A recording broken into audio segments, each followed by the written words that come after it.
Thanks, Beth. Let's roll here. So super excited to be here talking about this topic today.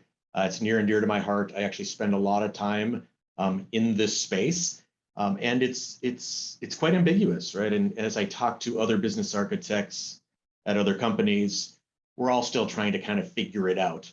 But the point today is really that whether you're an existing business architect or an aspiring business architect, you can't get away from product management. And we'll talk a little bit about why. And one of the primary roles of a business architect is to drive strategy execution and to help for successful strategy execution. And product management teams are a huge part of that. And so building that tight partnership with product teams, many different ways of doing that, and we'll talk about that today, is super important to be successful in this career. So more specifically, what I'm going to talk about, I'm going to do a little bit of background on product management teams. I'm guessing most of you have a lot of this background, so I don't want to go too deep. We'll then talk a bit about how traditional business architects can partner with product teams. But then finally, I'm going to push it a little bit and talk about maybe some alternate ways business architects can play in the product management space. So just for a little bit of grounding, what I'd love to do is have everyone kind of let me know by a hand raise how many of you in your current roles today work, some number of hours every work week with product teams of some sort. So again, if you do today, raise your hand. If you have nothing to do with anything product management wise, do not. So I'll give you a second here. Okay, it's split. It's split about half and half, not a surprise. So, okay, you can take your hands down, but that's a little bit of what I was looking for, so I know kind of how to go forward with this. But so the other thing I'm going to clarify is, what do I mean by product management? So today I'm going to be focusing largely on digital product management. So shops that are building software or some kind of digital deliverable. But honestly, most of the concepts I'll be covering apply to physical products as well. So definitely we can get into that in the Q&A as well if you have any side questions on that. So first of all, what is product management? So the source for the content in this slide is almost straight from Atlassian. So Atlassian is a software vendor that probably many of you use because they are the builders of the Jira software, as well as many other pieces of software that are used in this space. And they also have an awesome knowledge base on their website. I've used it for years. I quite often refer to it when I'm trying to explain to people how things work. Atlassian, great source for information about product management, Scrum, and other things.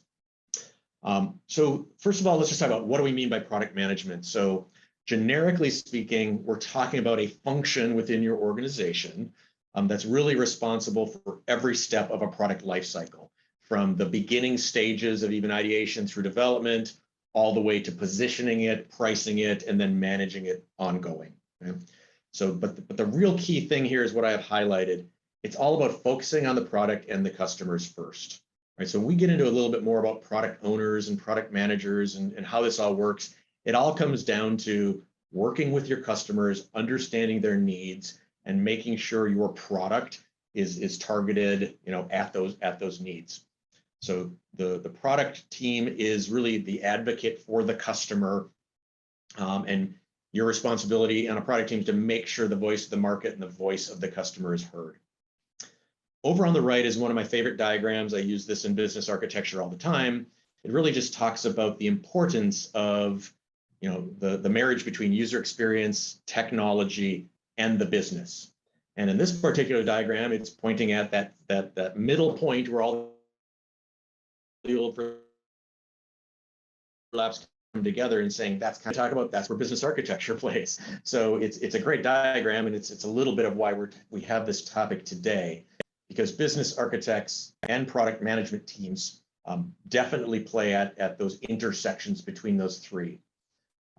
The other version of this you may have seen is really around design thinking, right? Where we talk about desirability, feasibility, and viability. It's a great framework. We'll be talking about this in the Metro State certification class this time around, but when you're thinking about a product, how important it is, right? To make sure that you're building something desirable, something that your consumers, your clients, your customers actually want and are willing to pay for. On the feasibility side, you're really talking about, can you build it, right? In the digital space, it's working with a technology team who can really look at what you need and say whether or not that's even feasible. And it's great if it's something they want and it's something you can build, but if it's not viable, right? If there's not a realistic business case for it, if it costs $3 million a year to run, and you can only make $1 million off it, well, then you have some decisions to make. And so again, these three concentric circles, an important way in business architecture as well as in product management of making sure you're moving in the right direction with the investments you're making. So that's a good kind of a starting point for what we're talking about with product management. Now, a lot of times when people think about product management in the digital space, they think Scrum, and rightfully so, because it's become such a popular way of getting work done. And so you can take entire classes on Scrum, so I'm not going to do that today, but the basic concepts, which will lead into some of the things I talk about later today, are really the organization, how you organize teams around Scrum, and then the processes you execute. So the content on this page comes straight from scrum.org. So just like on the last page, I gave you a resource, which is Atlassian. Scrum.org is a great resource if you're looking for kind of some of the basics around Scrum. And they've got some really good takes on just basic Agile as well. But the basic Scrum team concept is, you have a product owner, someone who is utmost responsible for understanding, what the customer needs, painting that vision, and coming up with the ideas for the product and managing the priorities. The Scrum Master is the master of ceremonies. It's the person to get the work done. So the product owner will provide the priorities, they'll lay that out, the Scrum Master will organize it and work with the development team to actually execute against that strategy. So very simplistic model, but pretty much exists in anyone who's implemented Scrum. We'll talk in a little bit more detail about how that might work differently in your company. Over on the right, the standard kind of Scrum model. Again, basic concepts for those of you who've not done this before, but you start with a product backlog, right? So I, as a product owner, once I've done my due diligence on understanding the perspectives of my customer base, help build out what needs to go into my product. The next phase, planning, is literally prioritization. It's really laying things out and understanding, what is most important to get done next. And we put that into something we call a sprint. We prioritize that sprint backlog, and then we execute, right? Typically, a sprint is two weeks. Sometimes it's 3 or 4, depending on the company you work in. There's standard ceremonies, as they call them, around daily stand-ups, reviewing things at the end, doing demos. The concept of a retrospective is just improvement on the process. But at the end of any of this,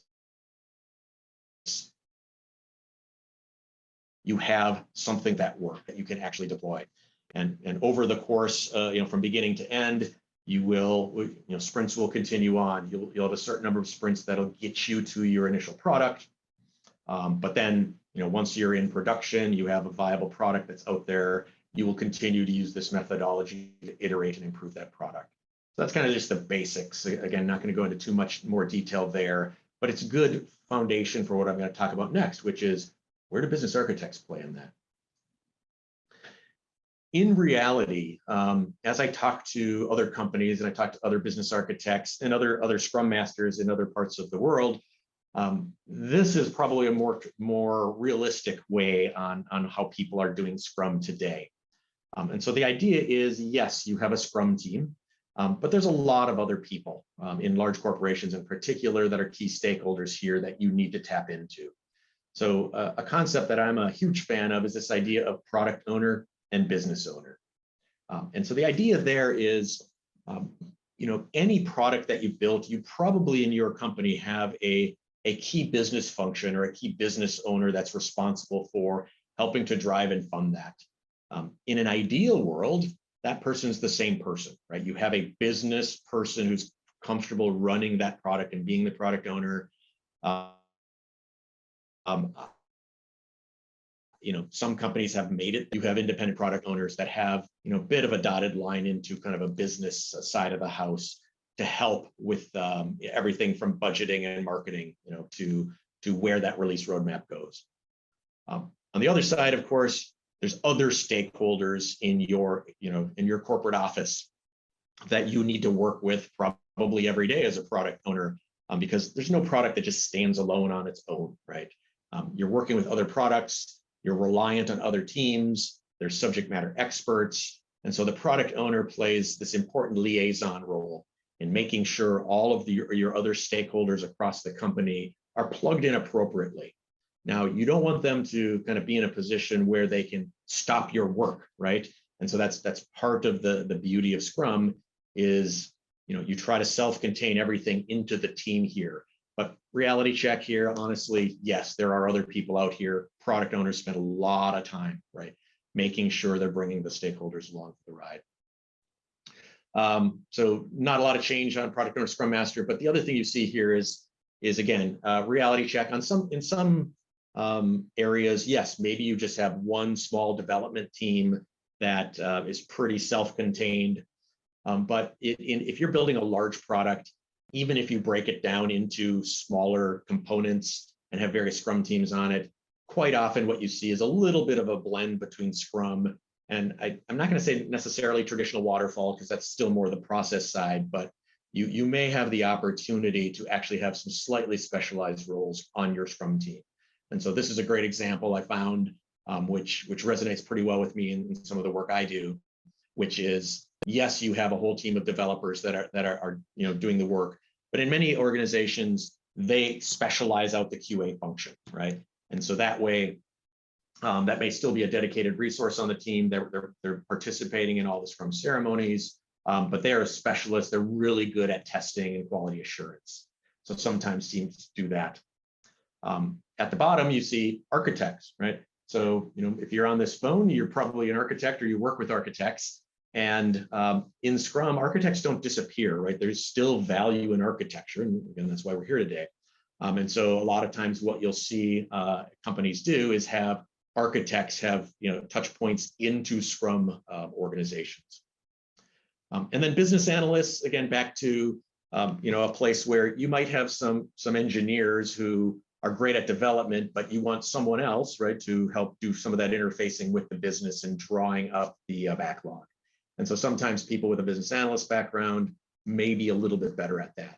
So every company does this slightly differently, but I think personally this is probably a more realistic view of what I see and hear most companies doing when they're rolling out Scrum.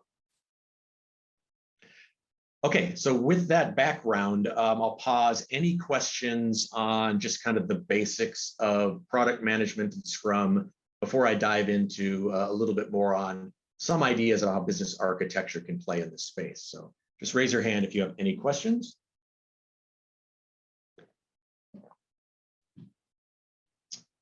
All right, if not, we'll get into probably why you're here, which is, what can a business architect do in this space? And so again, when I say traditional business architecture, I'm gonna stay with the fairly academic view of the world, which is largely defined by the Business Architecture Guild, right, and the BizBach, which hopefully you all know about, which is a little bit of kind of that master document many of us use to drive, again, a fairly academic view of how to do business architecture. You probably noticed that the title of this session was the modern business architect lessons from the field, because in reality, very few people execute pure academic business architecture like it says in the BizBach, right? It's a great resource. You should be using it, but trying to turn that on and execute in your culture and the way your company works, that's where things get exciting, and it's often quite different in practice. With that kind of background, what I'll start with is, this diagram is a key diagram in the BizBach. And what do you see here? You see products and services is one of these key elements, right, in business architecture as defined by the Guild. And so let's talk a little bit about what the BizBach actually says. So if you want to know, go pull it up, right? Go to section 2.7, which is on product mapping. Again, this is a pretty extensive, walkthrough of how product management plays. I'll say it's probably a little bit more oriented towards traditional, maybe non-digital product management, but the concepts, as I said earlier, really can kind of interplay a bit here. But what's important here is that products are important concepts within business architecture, even from a BizBock perspective. And the real way to think about it is business capabilities, right? So that's really one of the key things we as business architects use in our practice. How do you deliver capabilities? Well, in many cases, it's products, right? And so it's super important that as a business architect, you understand products, right? And you understand how they support and deliver on capabilities. And so that's clearly defined in the BizBock. But the other thing that's super important here is that they're very different than capabilities.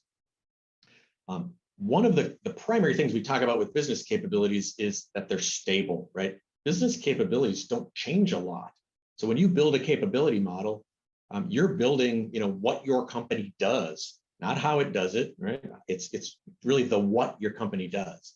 And unless you're going through a major transformation, you've acquired, a new company, you're just going in a totally different direction, year after year, your business capability model doesn't change a lot. But now think about products. It's totally different, right? Products come, products go. Product is a very volatile aspect of the business architecture. And so, how I deliver a certain capability might be one product today. It might be a different product next year. You may do it a totally different way. You may stop, providing products to provide that capability, and you may outsource that. So just think about that, especially if you're a business architect that does a lot of mapping, right? Especially with capabilities, think about products as kind of one of those volatile downstream elements in support of capabilities. So the BizBock in business architecture does provide a good framework for helping to formalize product management, along with kind of that planning visibility. So good business architects are always thinking ahead, right? They're looking at strategy, they're looking at what's to come, they're building roadmaps. And so if you think about a traditional product manager, they do the same thing, it's just more constrained to their product. And so there's a lot of things that business architects produce based on the work they're doing that is super valuable, right, to a product person. And in particular, think about, let's say you have 10 different products. If you think about the complexity there around, multiple products, complex products, product lines, interdependencies across those products. What if you have 3 products that support the same capability?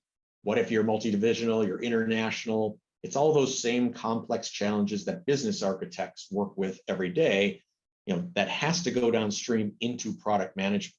And it's why I have this topic today, because it's hard for me to imagine a world where a business architect isn't, heavily involved in working with product management teams.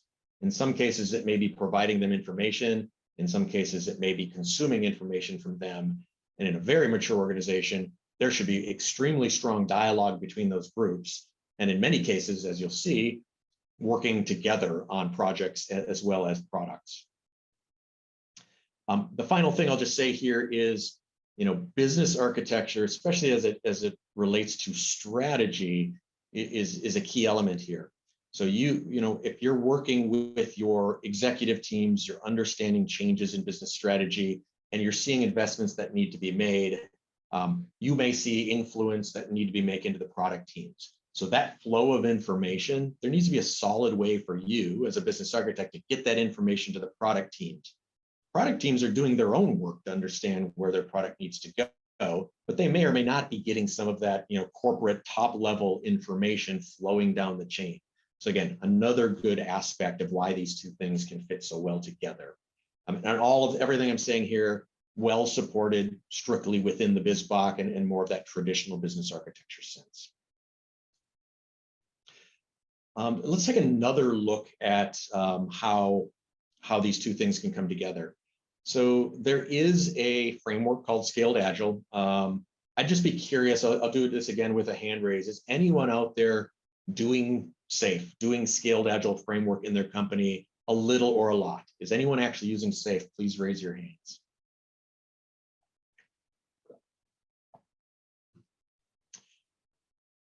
All right, a couple.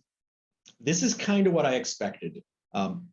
There is a lot, SAFe is kind of a big deal. There's a lot of people who've looked at it, and not that many people have implemented it. I've been in a couple different places now in the last few years, and we've always looked at it. But I will say, just back to resources, right? So I've given you Atlassian, I've given you Scrum.org. I will give you SAFe, because even if you don't implement SAFe, there's a lot of good stuff in SAFe. And so in this example, this is one of those good things in SAFe. So a lot of times I look at Scaled Agile framework, and if people ask me what it is, I say, how do you take this basic concept of Scrum and make it work for a large enterprise where there's a lot going on? How do you scale it up? And it gets after some of these complexities I just talked about, where you have a lot of things going on in different parts of your organization, but how do you bring chaos, into some alignment across those? And that's a little bit of what Scaled Agile really sets out to do. So in this view of Scaled Agile, if you take a look really at this top part, I'll zoom in for you here. There's a lot at the bottom, which is just really how to do Scrum. But at the very top here, you'll see this bar, which really falls into this row of kind of lean portfolio management, organizational agility, and you'll see epic owners, and you'll see enterprise architect listed here. So although you don't see business architect here, let's take a look at what they actually have in kind of this portfolio section of SAFe. So it starts with strategic themes, right? From your enterprise, from the external environment. Well, what does that sound like? That sounds like a lot of what business architects do. They are looking at strategic themes. Then what comes next? Portfolio vision. Well, that sounds a lot like business architecture too, right? Looking at everything that's going on, understanding where your enterprise is going, looking at the external spaces, seeing what's happening out there in industry and with your competition, mapping those into themes, but then mapping those into a portfolio vision, right? And by portfolio, it's really a portfolio of investments that I need to make, changes I need to implement. And those could be business changes, those could be technology changes. But again, that sounds a lot like business architecture, because we talk about the same things. And then where do we go next, right? We create backlogs, right? And then we move into prioritization. We lay things out and we talk about dependencies. Here it gets pretty Scrum heavy, right? It starts talking about backlogs and epics and all that. But again, if you just kind of bring this up a level, it's all the same thing business architects do, just bringing it down more into kind of the wording that folks who do Scrum use. So although business architecture isn't called out directly in SAFe, it's very clear to me, and I've seen others write on this as well, that really this top bar is one of the sweet spots, right? So integrating it with portfolio management activities, and really in particular, that translation of strategic themes into a portfolio and into epics. That is something I've heard other companies do, and is a pretty good role for business architects to play. And really, at the end of the day, what are you doing? You're providing a baseline, understanding of the business, and getting you to, some context around the types of solutions that are needed to kind of solve some of those things that are gaps in your current capability model, as an example. So take a look at SAFe. Again, whether you implement it or not, there's some good things out here, but in particular, there's a lot of good information in this whole section that you as a business architect can certainly leverage. So in terms of, again, from a pure academic sense, business architecture is always about providing that context, from that higher enterprise level view. So product teams focus on products, right? That's what they're supposed to be doing. Business architects really should be looking at everything. And so they have different focuses. It's to look at strategy, it's to find the right work that needs to be done and helping to prioritize that from a business sense. That's all good stuff, again, that business architects can do and feed into product teams. And again, informing the level and type of investments. So individual product owner may say, I need $1 million to invest in these new features in my product. A business architect can look and say, does that make sense based on what I'm hearing, from a higher level, from an enterprise strategy perspective, right? So that's where those two can work very well together. And then the last thing I'll say is for any of you who are into mapping, right?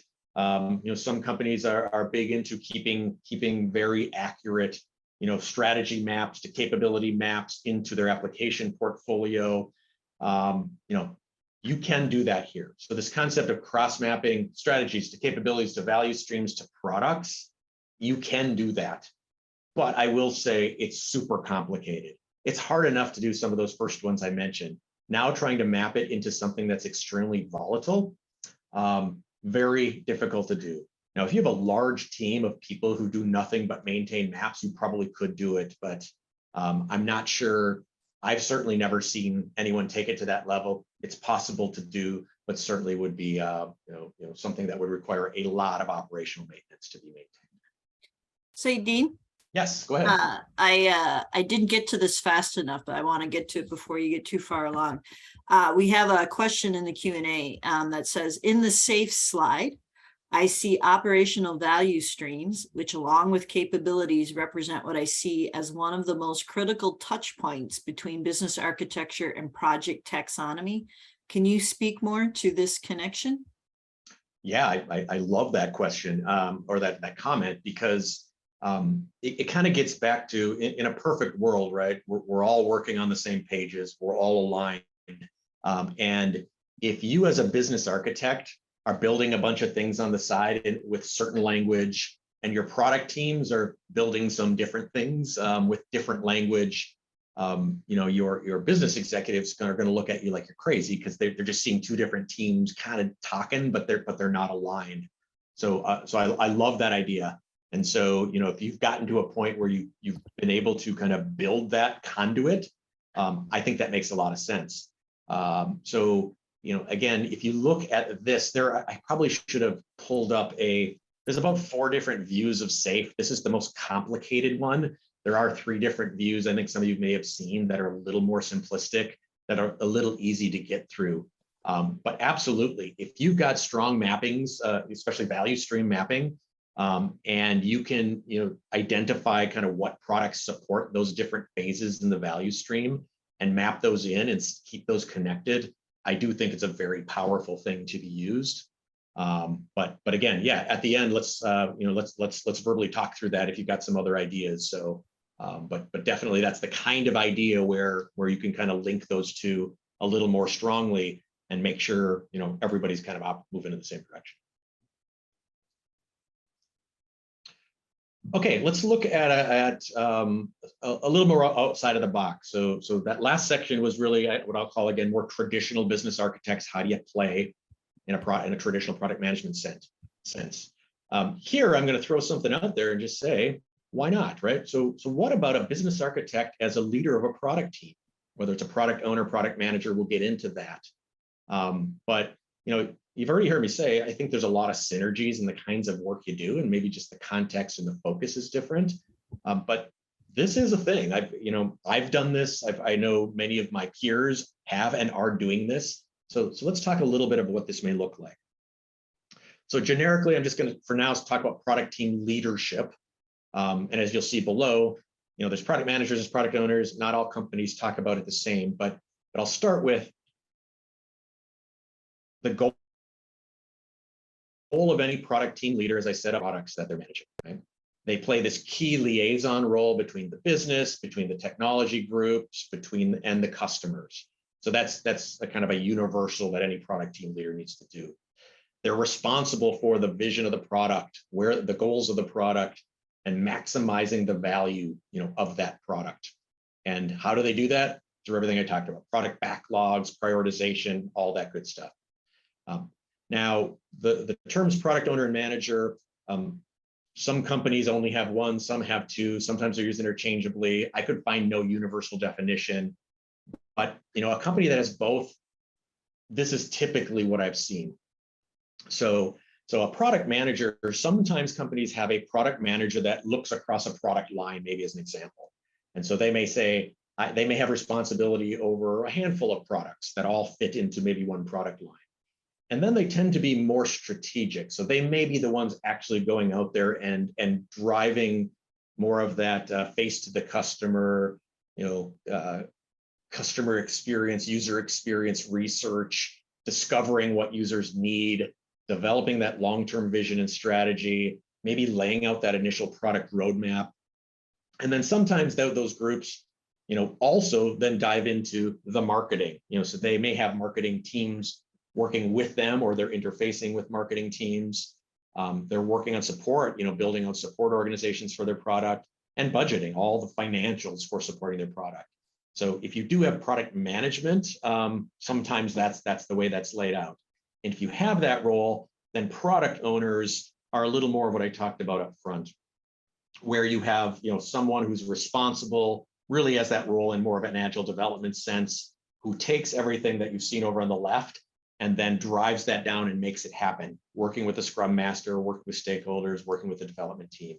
So it says more tactical. It probably should say just more focused, right, on a very specific product and a set of priorities that were given to them. And it's really about transforming that vision of the product manager into work that then the product team delivers. But don't get too uptight about the way this is worded. I don't think I've personally never seen an organization that explicitly works exactly like this. Maybe you have that. Maybe we can talk about that at the end. In places I've done this, I've played both roles. I've, in some cases, played bits and pieces of individual roles. So your mileage may vary based on how you've implemented this within your company. And so, again, architects, I think, can make great product owners or managers. And it's a little bit of what I've already talked about. If you think about, a product manager who owns a portfolio of products, product vision, direction, roadmap, those are all things that business architects, can talk about too, right? Maybe the term's different though. A portfolio of capabilities, right? Helping to drive a roadmap of capability investment. But those concepts, kind of are the same. They're just, again, with different context. So I've already said before that there can be a lot of good interplay between the two groups. So you as a business architect may already be building deliverables that you hand off to product managers, such as business capabilities and capability-based roadmaps. In that case, you may already be working with product teams. And maybe all of a sudden you find yourself in a position where you're developing a new product and you know more than anyone else does about the capabilities being delivered. So you know what? You might be the best person to help get that product off the ground. As I said before, too, it goes the other way where, understanding, what product managers are doing with their products, there is kind of a double, communication flow there where you need to kind of understand where they're going as well. But I think the biggest one that I've seen is really this last one. Most companies don't have this great bench of product owners, right? So if I'm launching a new product, and in an ideal scenario, I'd want a strong business person to run with that and help deploy it. The reality is most business people today don't have a ton of experience in deploying, multi-million-dollar programs. If they do, yeah, they're great. Let's bring them in. Let's let them run that. And so what I've seen, and I know some of my peers at Metro have seen as well, is cases where we as business architects are in the best position to get that product launched. And so sometimes that may mean helping to get the program stood up, helping to get the product team assembled, helping to kind of establish that initial release roadmap, helping driving it to MVP, and maybe even getting it to the point where it's actually launched, right? Or maybe it stops somewhere in between. In most cases, though, the idea is that if you are playing that role, you would be handing that off to a product ownership group at some point. And so in my personal experiences, I've done this a few times now where I help get things off the ground. We identified a business person who at the end of the day is the right person to own it, but it's really kind of a stretch assignment for them to start to learn how all this stuff works. And then it becomes more of a tandem effort over time, and then you can transition. And again, where you transition can be anywhere from right away after you got things stood up, all the way through MVP deployment, or maybe even after that. So that's a little bit of of why I feel like this is actually a good thing. Now, so again, I'll just say it may not be permanent, right? If you're a business architect and you want to be a business architect and you have a good discipline within your company, one example here is just a temporary, right? Maybe you spend 6 to 12 months helping to get something off the ground. Maybe it's not even full time, although most cases it is, and then you transition back. Or it could literally be, and I've seen this as well at other companies where business architects, that is part of their role. They go in, they help set stuff up, and then they go back, and then they move on to a new product. Say, Dean, before you move on to the next slide, we have a question, and I appreciate it as a concrete sequential person. So the first bullet point on this slide has, it seems, an incomplete thought there. Business architects, ... And you may have already addressed it, but can you just circle back quick to clarify? Yeah, I was hoping I could kind of skim over that and nobody'd notice it because I just saw that too as my slide popped up. But so let me just say this again. Ignore the hanging phrase here, but if you just think broadly back to what I talked about, product managers, right? So a traditional product manager, as I define it at least, is they own a portfolio of products, right, that are enabling certain capabilities. They're responsible for building a vision, direction, and a roadmap. And so I'm just trying to liken that to a little bit of what a traditional business architect does, right? A business architect may look across the entire set of capabilities for a company. Quite often, they may focus on a subset of capabilities. So really just change the words, a portfolio of products versus a portfolio of capabilities, helping to partner with the business, right, to build a vision, direction, and then in the end, a capability roadmap in the case of business architects. That's akin to a product roadmap. So I'm just trying to draw kind of those synergies between the types of work both groups do, and it's just a little bit different focus. So that's all I was trying to call out there. Thanks, Steve. All right, let's keep moving. So that is an idea of where business architects can play in a product leadership role. That's a real thing. I know companies who do that quite often. I know peers that do that quite often. I've done that, and I think it makes a lot of sense. Now let's talk about a different option, which is a business architect is just a member of the Scrum team.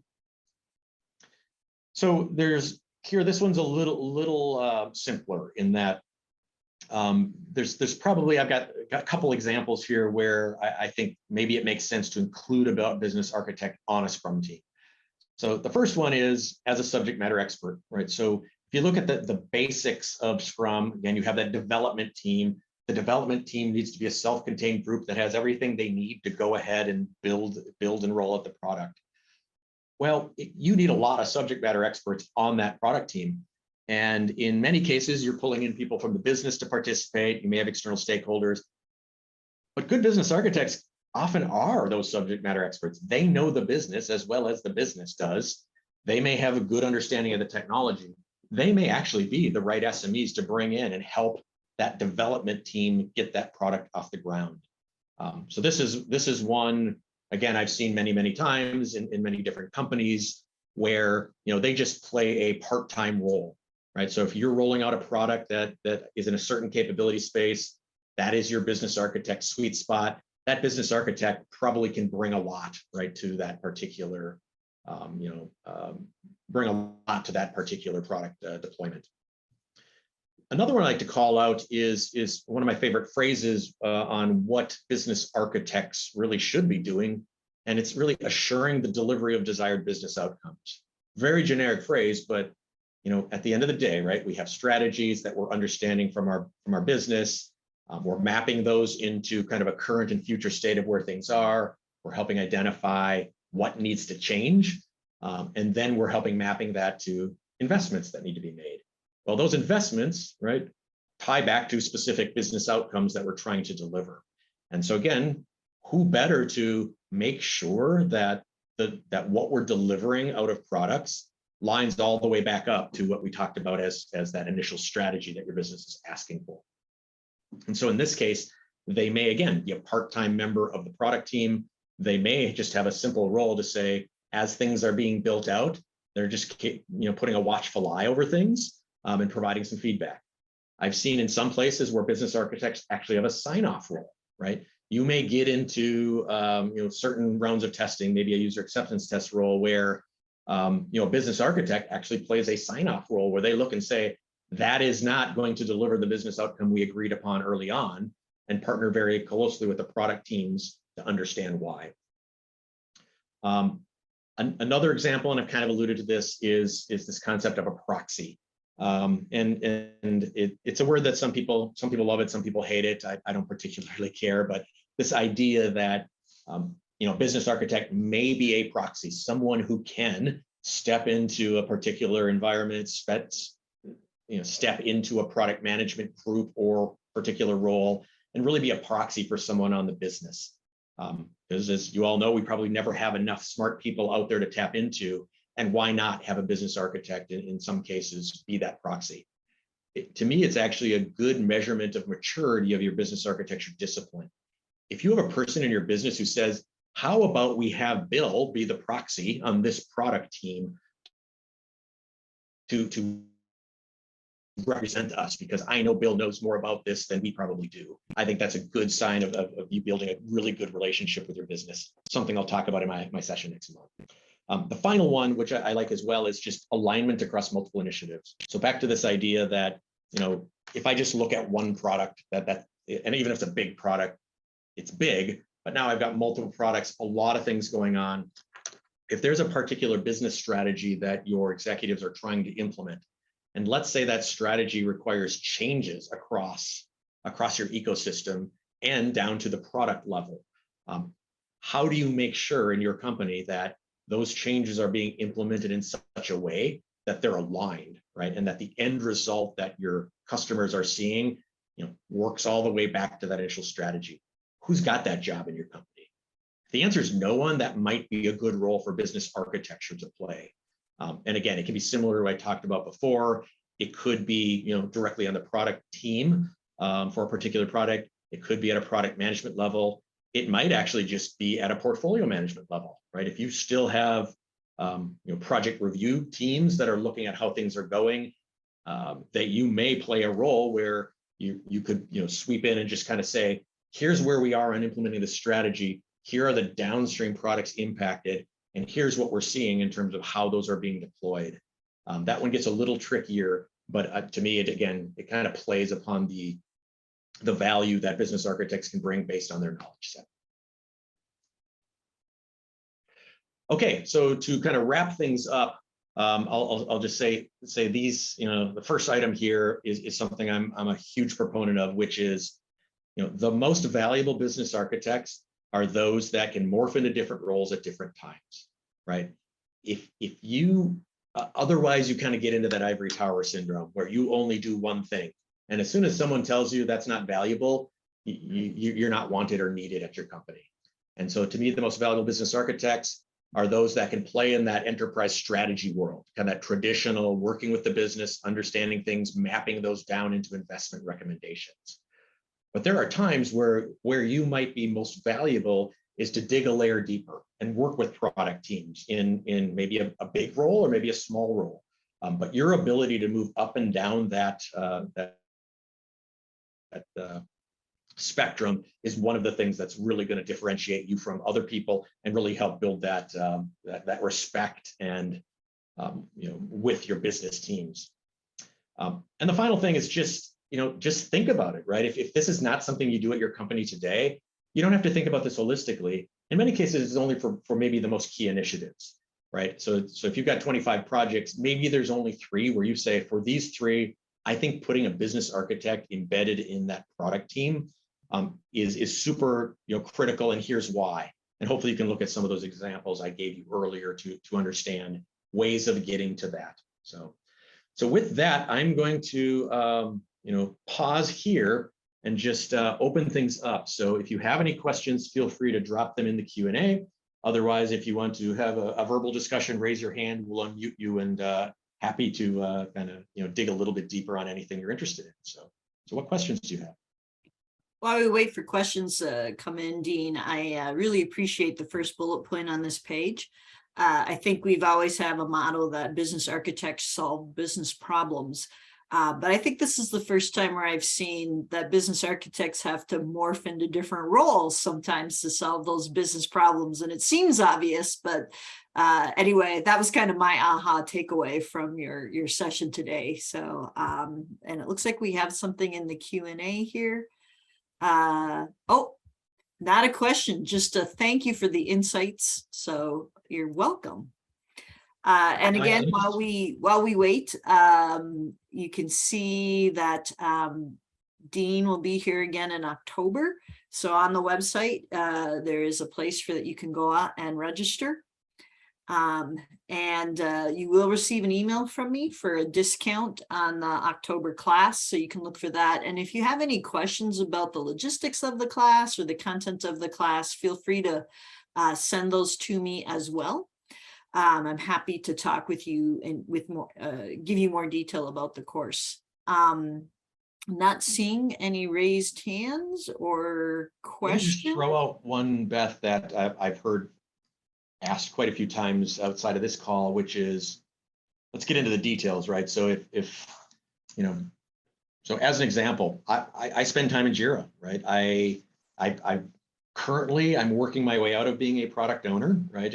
On some products, but I still look in Jira, right? I am paying attention to what's going on, but sometimes people ask, but how far do you go, right? At what point do you say, no, this is too deep?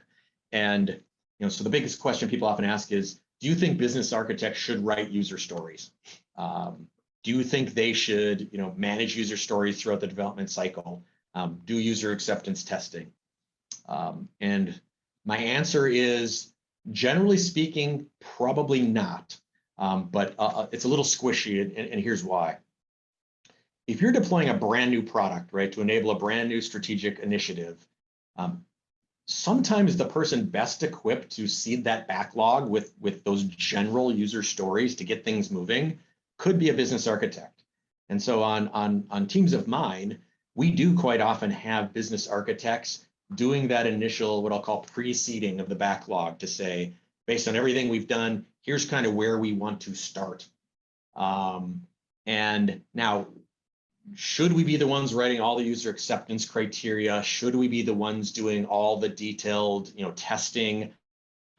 I would generally say no, because that gets pretty detailed. And honestly, it's probably best practice to have, someone more dedicated on that development team to do that.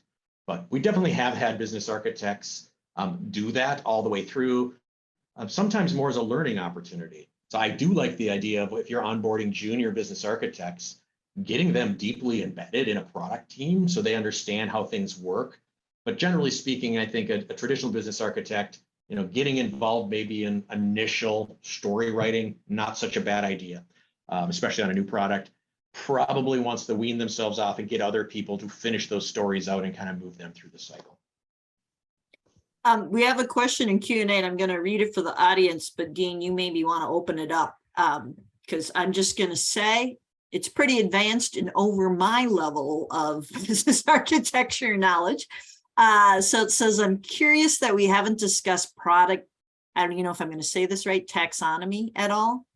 That's the place where it seems obvious to me for business architects to support organizational transitions to product operating models. Could you clarify whether this presentation applies more to an organization with some digital products, but which isn't working in a product operating model? And if you're willing, question asker, maybe you just want to unmute and talk a little bit more about that yourself, but Dean, go ahead. Yeah, it's a good question. It's so dependent on the company, I think, is where I'm struggling. And I'm not an expert in this space by any means, but I'll throw a few thoughts out there, right? So in some companies, right, that there are product teams that are super influential, right? They're the ones that make the money, right? They're the ones that drive things, and they've been building products, maybe physical products, for year after year after year, and it's well in place. They have tools to do this, in many cases, it's not all that agile, right? It's more old school ways of building and managing product pipelines. And getting business architects engaged in that, is a whole lot different model than kind of what I talked today, which was a little bit more focused on the digital side, more focused on really more agile more than anything, right? Is in those kinds of operating models. I've certainly seen some struggles myself around trying to get business architects kind of embedded and partnering closely with those groups.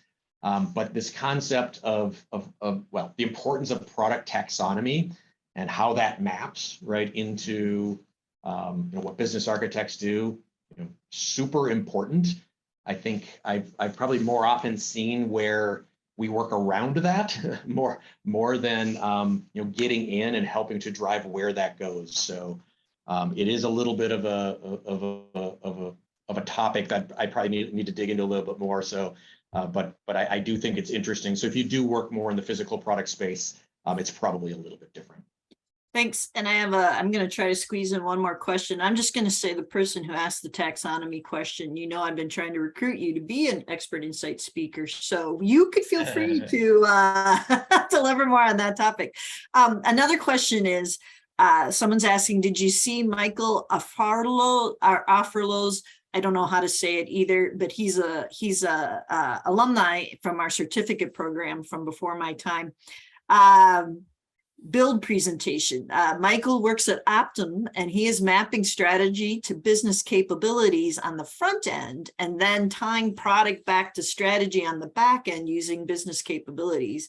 In other words, business architecture sandwiches product. Have you seen this and does it resonate with you? I don't think I have. I'll go back to some of the resources I was looking at as I was prepping for this, but I will definitely look for it. Again, there are a lot of people trying to figure this out, and they're all, 75% of it's all the same stuff, but the way your company culture and the way you're organized is so influential in how any of this gets implemented that I think there's always something you can learn, but you're always going to need to take that and kind of apply it, to what's going to work in your company. So, but yeah, thanks for that reference. I'll definitely take a look for that.